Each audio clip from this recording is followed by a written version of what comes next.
Hello there folks, I am Mr. Cheap Munch and welcome to the Lads Lounge. I've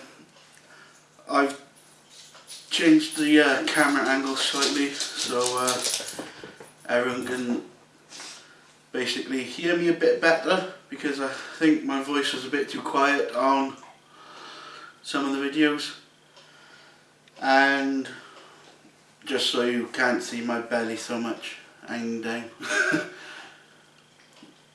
Yeah, so anyway, I'm going to bring you today as non-spoilery as I can review of Transformers 4 Age of Extinction. What can I say? Ever since being a small lad, I've been, totally taken in by the whole Transformers thing. I mean, it was a toy back in the 80s that you could have as a robot with guns.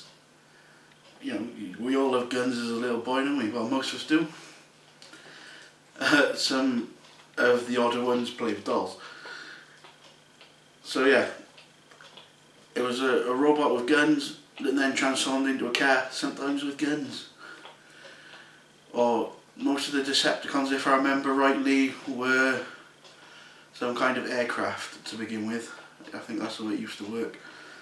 Also, I never used to get the way that I can't remember his name before he was Unicron.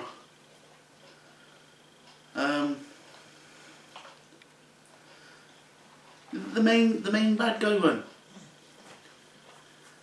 He became Unicron in the animated film anyway. I'm getting my characters totally mixed up, I think. Anyway, on with the film. Yeah, some people are seeing this as a kind of reboot. It's not as such. The only rebooty bit about it is it doesn't involve any of the characters from the last lot of films, which,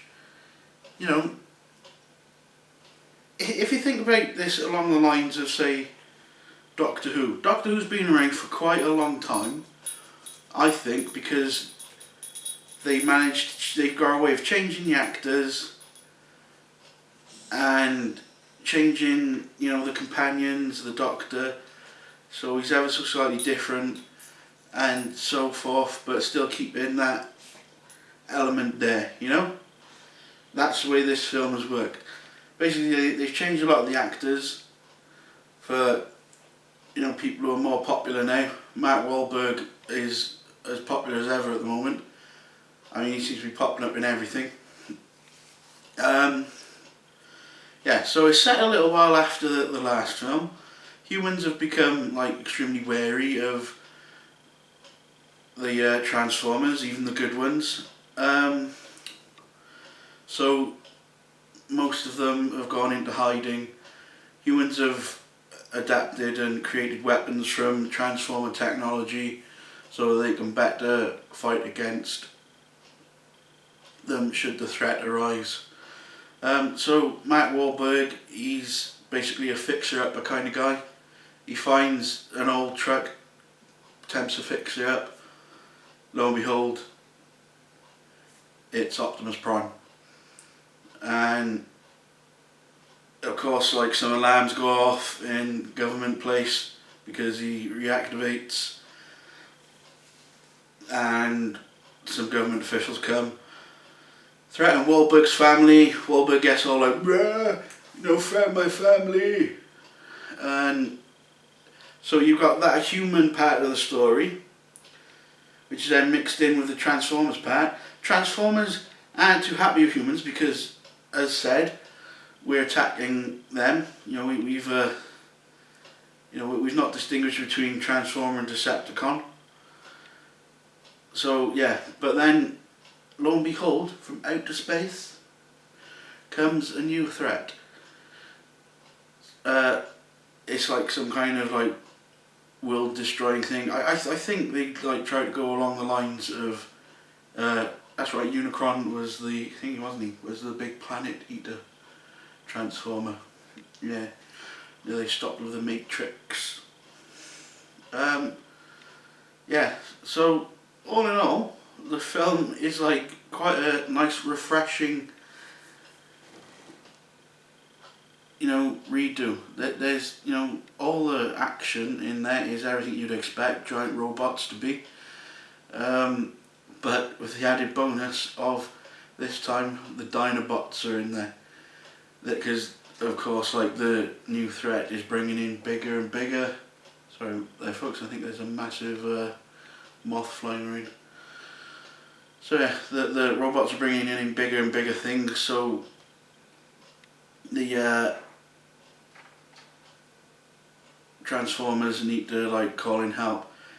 And even the Decepticons and the Transformers kind of like join together. They don't join together, but it's like a common foe. So but there's the underlying deceptiveness of the Decepticons there still. It's not like totally forgotten. So all in all, you have like Mark Wahlberg's human side of the story where he's like trying to just protect his family, but also like becoming like bro buddies with both Bumblebee and Optimus, and a few new Transformers thrown into the mix.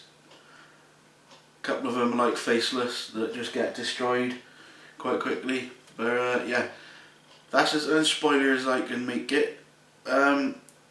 All in all, the music was fantastic. You get the usual Michael Bay boom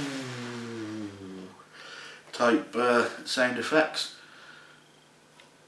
and with everything these days there's a little bit of Skrillex added in. I swear to God that in Spider-Man Electro was actually followed around by Skrillex wherever he went, but that's a different film.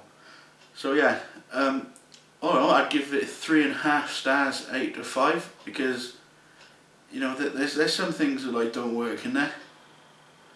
Don't get me wrong, it is a good film and I would recommend going to watch it. But as always, if you're a massive fan of a certain thing, there's going to be some things that niggle you. You can't help it at the end of the day. So yeah, 3.5 out of 5. With a recommendation to go and watch. It'll be a good one for nostalgia with your mates. That's been me, Mr. Cheap Munch, and this has been Movie Review. Bye folks.